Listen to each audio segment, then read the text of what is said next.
On September 9, 1999, the Sega Dreamcast would be released in the United States, where I live, and my favorite game ever came out for that console.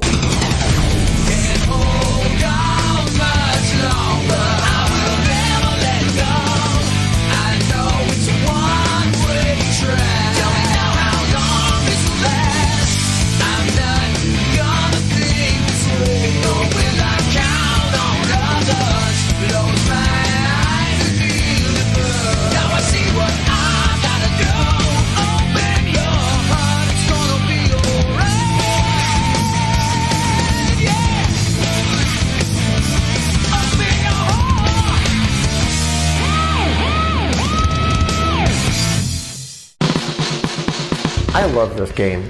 It is one of those games that I just love very, very, very intimately. It is close to my heart. I recommend every gamer at least try to play this game once. And honestly, you gotta play the original. You can't play like one of those shitty ports. You gotta play the OG. The reason why Sonic Adventure means so much to me is because it is one of those games that felt like a step up from the original grain of Sonic the Hedgehog. I grew up playing the first three Sonic games, Sonic 1, 2, 3, and Knuckles. I wanted something different. And then I went to Toys R Us, located in Burbank, California, and I saw on the TV screen, it was literally Sonic the Hedgehog in 3D running away from a motherfucking killer whale. Shamu wanted Sonic's blood. It really gravitated my eyes to the screen, glued my eyes to the screen. Eventually, I would get a Sega Dreamcast a year after its discontinuation, and for those who have been following my content for a long time, this game is literally rudimentary to me picking up the guitar. I learned how to play the guitar because of this game, so the impact is quite significant to say the very least. During the Sega Dreamcast's lifespan, there would be another game, a sequel to Sonic Adventure. You know, Sonic Adventure 2. This game is really good. Let's not understate its goodness. But in this video, I want to do something that is a little unconventional. I want to compare this game to this game and decide which one is the better one. Now, let's not get it twisted here. I love both of these games. These games are really good, but in my opinion, I feel like this one is better remembered and this one is often overshadowed. No pun intended. But is the legacy of Sonic Adventure 2 really justified, especially if we're competing against its predecessor? Why don't we analyze the two and decide that for ourselves? Now, keep in mind that this is just purely my opinion, and my opinion is subjective. You are entitled to your opinion, blah, blah, blah, blah. Don't eat me alive in the comment section. So I guess we should start with the original, the first one. To quickly summarize the plot of Sonic Adventure, Sonic encounters a water monster known as Chaos, and Chaos can be fueled and fed these Chaos Emeralds, and he becomes stronger with each passing emerald that he consumes. And Dr. Eggman, also known as Dr. Robotnik here in the United States, what was that all about? Wants to utilize this power to destroy Station Square and create Robotnik Land, where he can be his own authoritarian fascist dictatorship, like some fucking weird technocratic fucking fascist whatever, I don't know. It's Saturday morning cartoon writing, okay? It's not that sophisticated, but essentially it's up to Sonic and his pals to stop Eggman from collecting all the emeralds and, you know, becoming the next Hokage or something. On the way, Sonic and pals meet up with Tikal, who not only serves as the guide throughout the rest of the game, similar to Navi from Legend of Zelda Ocarina of Time, but she takes them back to the past. There is time traveling in this game, by the way. She shows the characters what happened in the past several generations ago in ancient times, and how this whole thing with chaos and the conquest for power came to be. Now, Pause real quick because I am actually going to talk about this whole fucking thing in another video in the future. So I'm not going to get into it right now. Do not tempt me to do it. I'm going to get to it in the future. Just chill. It's a whole thing. But eventually, Dr. Eggman does lose grasp of Chaos and the conquest for the emeralds, but Chaos does get the emeralds in the end, and by extension, the final boss is to fight Chaos with all 7 emeralds. Fucking grinder. So that's the plot summary of Sonic Adventure 1, but we need to now talk about Sonic Adventure 2. Sonic Adventure 2, in terms of story, is a little bit more ambitious, but it's generally the same kind of story. It's Sonic being captured by the police, which are known as Gun, and Sonic is in this predicament where he has to evade the police, try to find out why he's being chased in the first place, even though he's understandably confused, but it's then revealed that the police are after Sonic because of Shadow the Hedgehog, and the police confuse Shadow for Sonic, which doesn't really make any sense at all. I would think that if, Shadow was in the captivity of Gun for 50 years, they would know who to look for. And similarly with his predecessor, this results in Sonic and Shadow and the rest of the characters, including Knuckles, Rouge, Eggman, and Tails, to go after the Chaos Emeralds because Eggman, Shadow, and Rouge want to power up something called the Eclipse Cannon, which is on the Space Colony Ark in space. They want to use this Eclipse Cannon to coercively threaten the government in the United Federation of Earth. They want to obtain power, or else they will blow up the Earth with this cannon. Eventually, Sonic, Tails, and Knuckles make it to space, and they stop Eggman from his evil deeds. They learn about Professor Gerald Robotnik and his history with Maria, the experiments that he was doing, giant lizard thing, final boss, Super Sonic, Super Shadow, Shadow falls back into Earth, Sayonara, Shadow the Hedgehog. Well, maybe not. Lots of people would argue that Sonic Heroes and Shadow the Hedgehog on the GameCube and PS2 were the successors to that story. But we're not getting into that today. That's a whole other thing for possibly another time as well. In the past,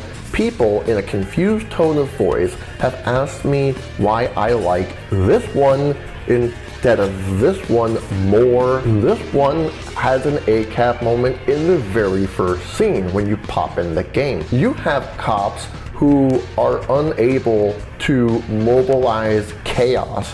They are unable to, and when they are unable to, they cower the fuck away. Oh no! Our weapons are useless! Retreat! All personnel, fall back! Right? Because they don't ask questions, they just shoot first. Actually, this scene is extremely realistic in every single way, except for, obviously, the water monster. Yeah, this reminds me of Robb Elementary School in Uvalde, Texas. But yeah, this game does have more ACAB moments than the predecessor. More. But why do I think this one's better? More. Well, that's when we're going to talk about the gameplay of Sonic Adventure 1 and Sonic Adventure 2. And this is crucial because I would argue that Sonic Adventure 1 has more high points than low points, and Sonic Adventure 2 has more low points than high points. Let's break it down. Sonic Adventure 1 has 6 playable characters. There's also Super Sonic at the end, which can be considered a 7th story mode and gameplay style, but the 6 playable characters are Sonic, Tails, Knuckles, Amy, Big the Cat, and E102 Gamma. Sonic the Hedgehog, I would argue, is probably the best part of the game in terms of gameplay.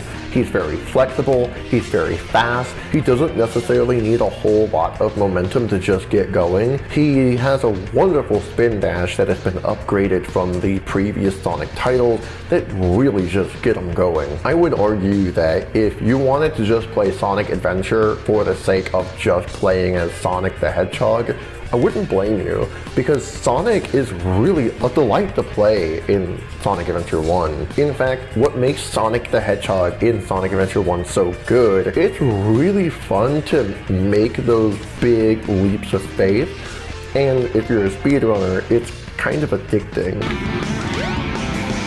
Whoa, what? No! Can't even get to the first checkpoint. You want to make sure that you're like on top, like with the whole like, with these levels here. But there are 2 levels underneath. But you want to be on top in order to progress into the next part of the level. And yeah, just for the record, if you really need it spelled out for you, you don't have to climb the ladders. You could just do this and just like get to the fucking ceiling if you really want to. Oh, but yeah, you can climb the ladders, but why would you want to? It's just more fun to do it like that. Tails is also really fun, although not perfect, but I would argue it's the best game to play as Tails the Fox if you wanted to. He can go really fast on foot. He can go even faster when he flies. Really fun to fly around. You can actually really explore the area with Tails and his flight abilities. Oh, almost. There we go. Yup. There you go. Look, it's your jet anklet. Its jet power makes you fly faster. You need to get this, like straight up. You're welcome. See, like, I said earlier that like, I'm gonna make this game more playable for you. And I wasn't fucking kidding, y'all. I'm telling you. Like, you want to play this game, like, good? Well, just follow my tips. I promise you, I will make your time playing this game wonderful. The train headed for the Mystic Ruins will be departing soon. Okay? Without spoiling it, Tails goes through like what I would argue to be one of the best coming-of-age stories in the Sonic franchise in Sonic Adventure 1. And Knuckles, I would say, also has the same good qualities as that. Although Knuckles has backstories with his ancestors in the game that, again, we're putting a pin on that for another video. We're not getting into it today. But with Knuckles' digging and climbing and gliding abilities, Knuckles has a lot of potential to really explore not just the overworld, but also just in general the levels that Knuckles goes through. And it really makes the environment really worth exploring because it feels real in a way. Like even though it's, you know, 3D few polygon textures and shit, it's worth a damn. It's worth enjoying, just leisurely going through the game, not even hurrying up or anything. So what I just described there were 3 characters out of 6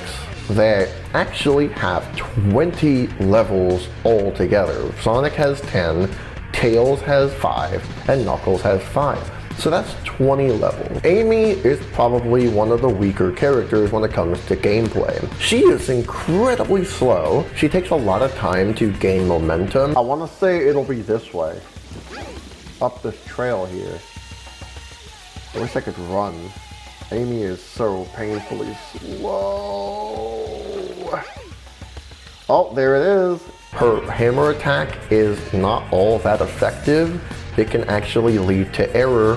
You're running away from this robot a lot of the time. There's one particular running position that you can get with Amy, but you have to have a specific amount of momentum, and oftentimes you're not able to get that momentum. Which sucks because sometimes if you're in that running position, you can in fact make a particular jump by using the hammer to get a very high jump, and it can even be helpful in maintaining that momentum. But unfortunately, even though Amy has a really good coming-of-age story, Amy's gameplay is really subpar, and the same can be said for Big the Cat. I want to come off as someone who can explain how to beat this character, you know, for those who don't know how to, because I'll be honest with you, for the longest time this character stumped me too, and I mean for a long time. We're talking many years.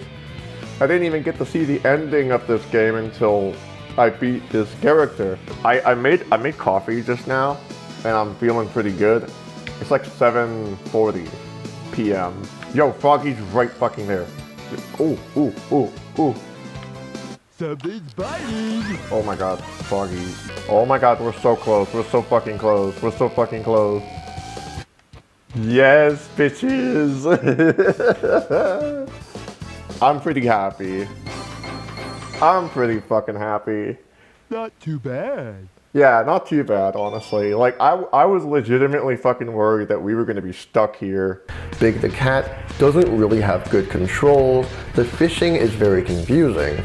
In fact, it's not really explained right away how to use the fishing rod. I've heard people spend hours and hours and hours really confused on how to use Big the Cat's rod. And for those who need it being told to them, when you hook a fish, you just gotta press down on the D-pad and you'll get it pretty immediately. But even I, as a kid, didn't know that immediately, and it took years for me to find this out. E102 Gamma, on the other hand, which is the final of the 6, it's also really fun because you get to shoot things, and you get to hover, and you get to be a robot. In my opinion, out of the 3, E102 Gamma is probably the best one, and I don't want to spoil it here. E102 Gamma has a really good story that is also not just a coming of age story, but it's really hits the feels. It really does, like, for real. Definitely don't pass up on E102 Gamma. Pick up this game. So with Amy, Big, and Gamma, Amy's story, which is 3 levels, Big the Cat, which is 4 levels, E102 Gamma,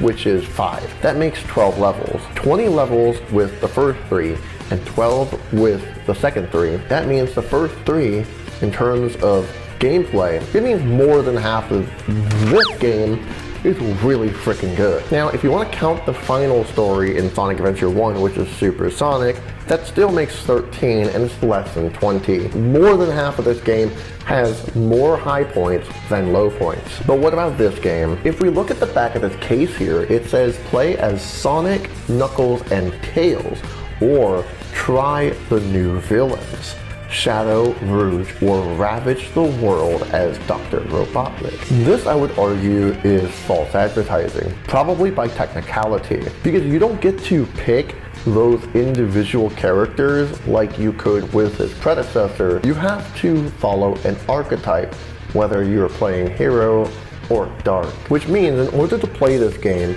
you have to play as Sonic, Tails, and Knuckles, and Shadow, Rouge, and Eggman.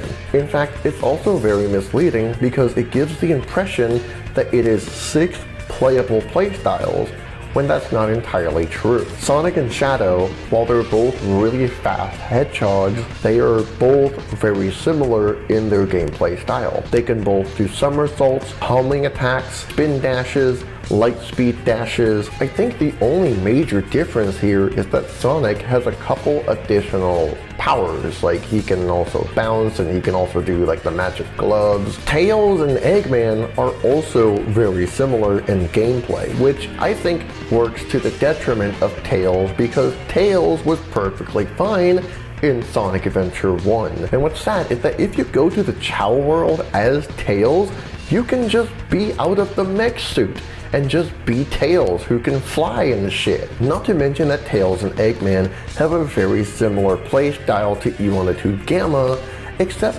a lot slipperier and probably worse, arguably so. Oftentimes it just comes off as more clunky and less flexible as opposed to E102 Gamma, who was at least better at momentum and maintaining speed. And then there's Knuckles and Rouge, who, again, like I said, they're the same archetype, because similar to the predecessor, they were both trying to find pieces of the Master Emerald, or sometimes. But here's the problem with this new and improved version of Knuckles' playstyle in the sequel. Knuckles used to be able to just find any emerald that was nearby him in the first game, whereas now in the second game, you have to go in a specific order. You have to go to the first one, the second one, and the third one. That's really horrible, because you won't get a notification for the second and third one until you get the first one. Sure, you can get lucky and find one out of order,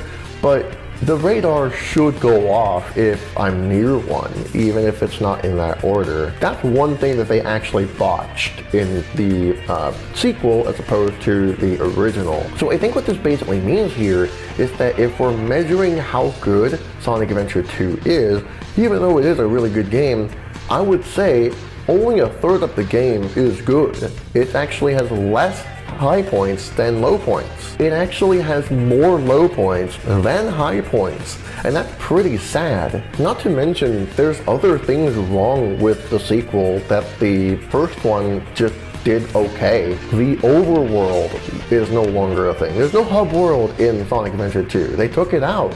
And honestly, I don't know, that just was kind of a real letdown because it really deviated from what I liked about the first one, being the exploration of Sonic Adventure 1 in the hub world. I liked trying to see what I could discover in Mystic Ruins and Station Square and the 8 Carrier. You don't really get to do that in the sequel. Instead, you're kind of just restricted to the storyline, whatever character you're supposed to play at that moment, and if you're lucky, maybe you'll find something in the level somewhere. There are these little hidden temples that if you have the, what is it, like the mystical light or something? I'm not even sure what it is. I haven't done it in a long time. But it should really tell you something, that if the exploration of the sequel is so forgettable, then it's probably not that great. Does Sonic Adventure 2 do a lot of things right?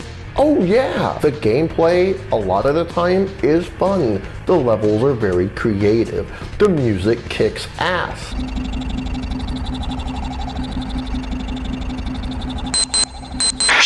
What are you doing? Hurry and get back here right now before the island blows up with you on it! Blows up?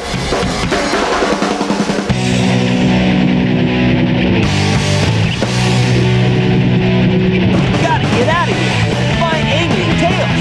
Right away! The storyline is very, very intense and very, very captivating. But I gotta give it to its predecessor. It definitely takes the cake. It is so good, mostly a pleasure to go through. Whereas this one, when it shines, but it doesn't shine all that much. Now, I will be fair for a second here. I read the back of this one and said that there was kind of false advertising here. This one also kind of does too if you read the back here. Nearly 50 massive levels, bonus rounds, bosses, and mini games. Now clearly there's not nearly 50 bosses, there's not that many bosses. The implication that there's nearly 50 massive levels, no. If we're counting the levels, then there's 32 levels. I guess if you're accounting for the minigames and bosses, then sure, it nearly comes up to 50, but that's a bit of a fucking leap. And in terms of false advertising, it is pretty disingenuous false advertising. Not to mention, in terms of levels, Sonic Adventure 1 actually has 11, and oftentimes what happens is that the 6 characters alternate through the 11 different levels. Sometimes in different sections, sometimes in different parts of the same section, sometimes doing entirely different tasks. But one thing that Sonic Adventure 2 does over its predecessor is that Sonic Adventure 2 does have actual original levels for both Dark and Hero stories, albeit they follow a similar archetype. For example, Radical Highway, City Escape, or White Jungle and Green Forest. But these are actual original levels, and you don't necessarily see Sonic in White Jungle unless you're playing the multiplayer levels. So the final verdict here, I do think that this game is better than this one. And I don't know, that's just my opinion. Let me know what you think. Comment below. Let me know how wrong I am and like cancel me on Twitter and stuff. Peace out, folks. Is that the best you can do?